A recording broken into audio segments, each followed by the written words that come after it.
Time to talk Cowboy basketball. Oklahoma State coming off its biggest win of the year against BYU in Gallagher-Iba Arena. And assistant coach Keiton Page is with us. Has something changed significantly in the last week and a half? Yeah, I think the week off after the Iowa State game, we obviously got to have a reset, and obviously that's when we spend most of our time having our player meetings, our coaches meetings, and making tweaks you want to make, and kind of just resetting the tone of your team. And Coach did a really good job of just emphasizing the things that we needed to get better at.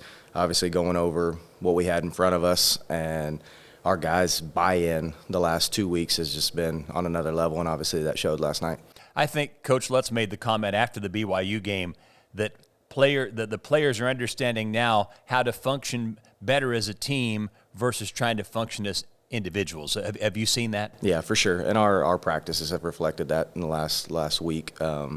We've kind of tightened the nuts and bolts like I was talking about, but just getting to what makes our team great. And I think last night you saw that. It was a lot of unselfish basketball, and a lot of defensively we were extremely active and turning our defense into offense and playing at the tempo that we wanted to play at, and taking less of some of those early bad shots and getting into the paint and creating for others and getting to the free throw line like we did last night. Just a better brand of basketball, and like I said, the buy-in's been tremendous. How much do you think the defensive improvement has been a part of it? Obviously, it's a huge part of it. That's sort of silly to say that, but I think more importantly, the defensive changes, more in the gaps. How much do you think that's played a role in this? Yeah, I think it's been good for us. And last night you saw it early on. I think it's just helped our activity. And maybe when a guy does get beat, straight line drive, or somebody's getting downhill, there's somebody there in the paint. And last night you could see our hands were extremely active. I don't know what our deflection numbers ended up being, but it had to be pretty high, and ended the game with 16 turnovers and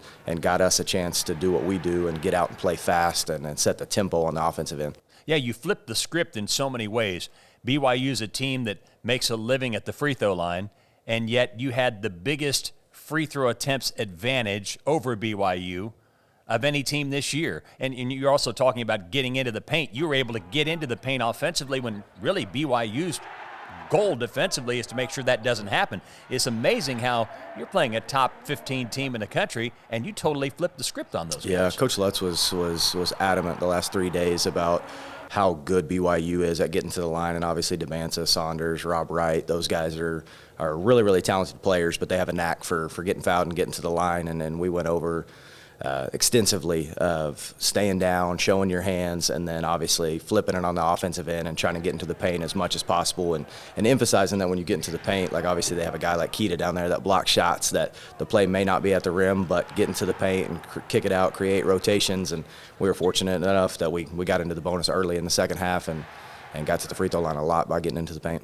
You know, not to necessarily single one player out because so many players made a contribution, but looking at it from the big picture, or looking at the big picture, Anthony Roy had 30 points, and he made some really challenging three-point shots.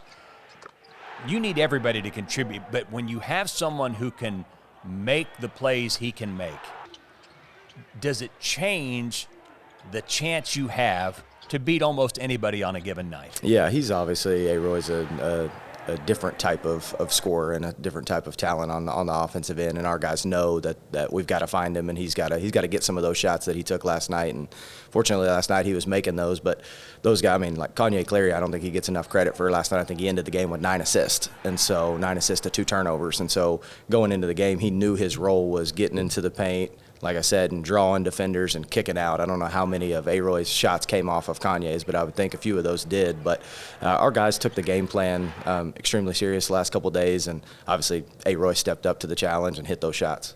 And now you're off to Arizona and Arizona State. It's a long road trip, but it's an opportunity. You go into it with momentum, which obviously is a huge thing when you're tackling a trip like that because it's hard. Yeah, for sure. And we'll go into it with the mindset, and Coach Lutz will set the tone today of, obviously he's been saying it all year, in this league you can't get too high, you can't get too low. Last night was an unbelievable win, and obviously we celebrated that one, but you knock that door down and you turn around and you go play the number 1 team on the road. So you got to get back to being focused today and lock in on that scouting report and go try to steal you one. So next up, it's Arizona Saturday afternoon, Arizona State on Tuesday. Thanks for watching.